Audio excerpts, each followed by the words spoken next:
الرحمن علم القرآن خلق الإنسان علمه البيان الشمس والقمر بحسبان والنجم والشجر يسجدان والسماء رفعها ووضع الميزان ألا تطغوا في الميزان وأقيموا الوزن بالقسط ولا تخسروا الميزان والأرض وضعها للأنام فيها فاكهة والنخل ذات الأكمام والحب ذو العصف والريحان فبأي آلاء ربكما تكذبان خلق الإنسان من صلصال كالفخار وخلق الجان من مارج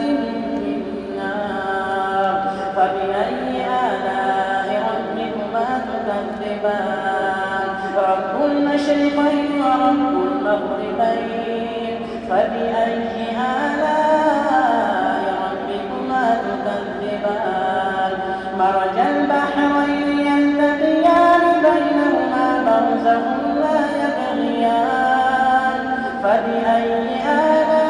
آلاء ربكما تكذبان يخرج منهما اللؤلؤ والمرجان فبأي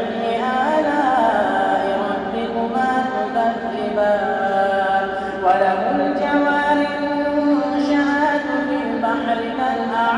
كالأعلام فبأي آلاء ربكما تكذبان كل من عليها فان ويبقى وجه ربك ذو الجلال والإكرام فبأي آلاء ربكما تكذبان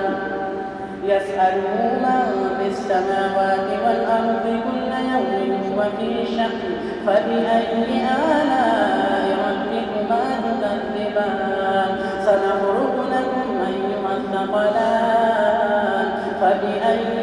آلاء ربكما تكذبان يا معشر الجن والإنس إن استطعتم أن تنفذوا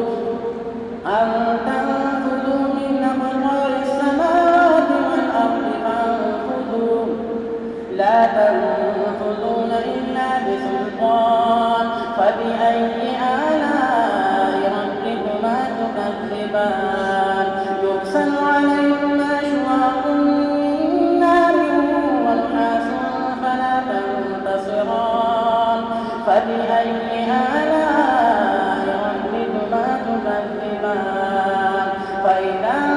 انشقت السماء فكانت وردة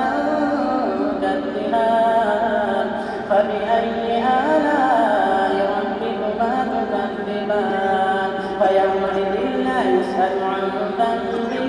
إنس ولا جان فبأي آلاء ربكما تكذبان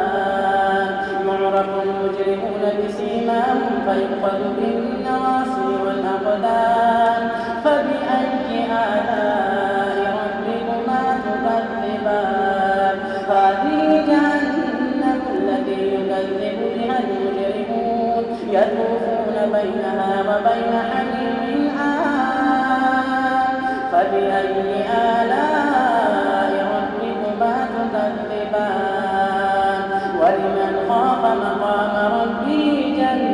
جنتان فبأي آلاء ربكما تكذبان ذواتا أفنان فبأي آلاء ربكما تكذبان فيهما عينان تجريان